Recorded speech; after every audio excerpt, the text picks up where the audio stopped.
Now I have an address book which is inbuilt into my Gmail account. What the address book means is when I click on compose and I try and compose an email, let's say I type the first letter, it is giving me options to choose the email ID from.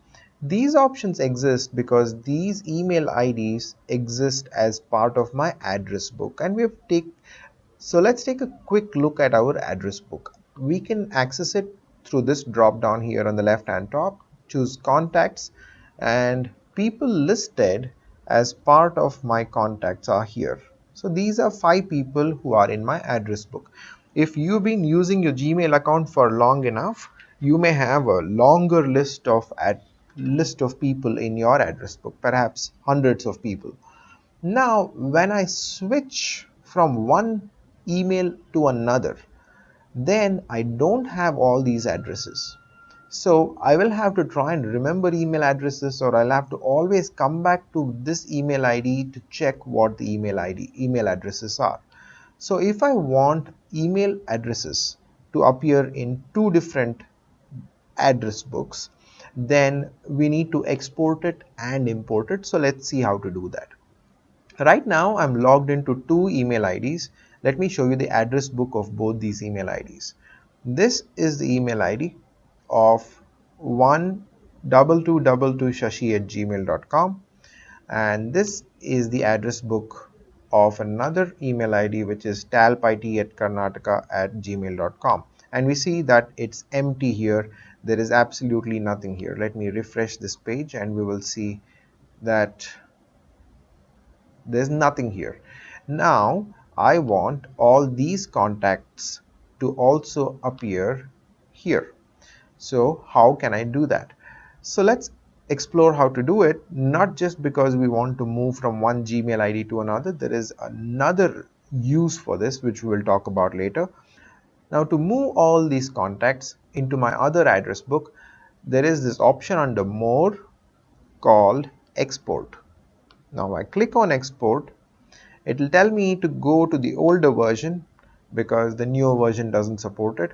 I click on older version and it opens the entire address book in the older version. Now in the older version, I can choose what I want to export. Let's say I want to export everything, so I'll check mark everything, and under more I have the option called export. I click on export. It asks me which contacts do you want to export. I'm saying selected contacts, which is 5 of them, or I can say all contacts, which is 10 of them. So let me choose all contacts instead of selected. And which format? Right now I'll say Google CSV format. So let's leave it at that and click on export.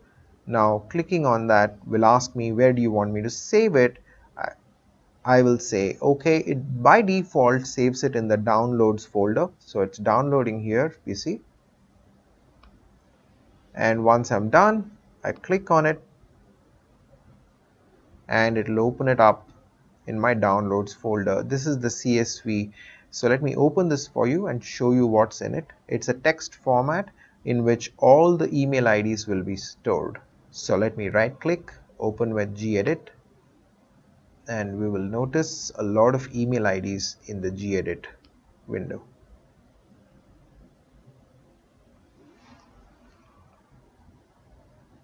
And right now it's opening in the gedit, and I click on it and it is giving me all the 10 email IDs that it is trying to remember. So this is how it looks. I can read it, it's all right, but it's not as friendly. So for which, let me close this.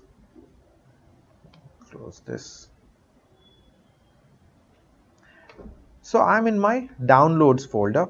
So let's take a look at what's in it. I right click on it and I open with and I click on gedit.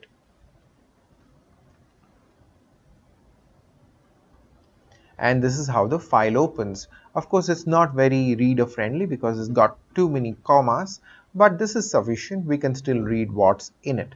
Now once we have it in this format, I will be able to use this. Let me cut it and put it on my desktop so that I have easy access to it. I paste it on my desktop and I close this window. Now I have exported all the contacts from my contact or my address book in this email ID. Now I want to import them. So let me close this. This is the first address book. I've exported everything from here. This is the empty address book. I want to import it here. For importing, I click on import under more, and then it asks me where do you want to import it from. I can just say CSV. Again, it says go to the old version because the newer version doesn't support that. And once I'm in the old version, I need to do this all over again. I need to click on import contacts. It'll ask me where is the file. I'm choosing the file. It's on my desktop. I click open and then I click on import, and there we go. All the email IDs which were originally part of this address book is now also a part of this address book here. So let me close that here. This is the new look. This will also, once refreshed, should be able to show me all the addresses. So there we go. We have all the address books. Now this address book is the same as this address book here. So that's how we import or export contacts from one ID to another. Now, one of the very important use cases of this is when you use the same Gmail ID from your phone, all your phone numbers will also be listed here. So let me give you a use case. I have logged in with my personal ID in my Android phone. Now, my Android phone is related to one Gmail ID. If I log into that Gmail ID and click on contacts, all my phone numbers will also be listed here. That's important because when you're switching from one phone to another, or you want to switch from one Gmail ID to another, you want to carry over everything, not just email IDs, but these days, more importantly, the phone numbers as well will also be carried over when you do such export and import of address books.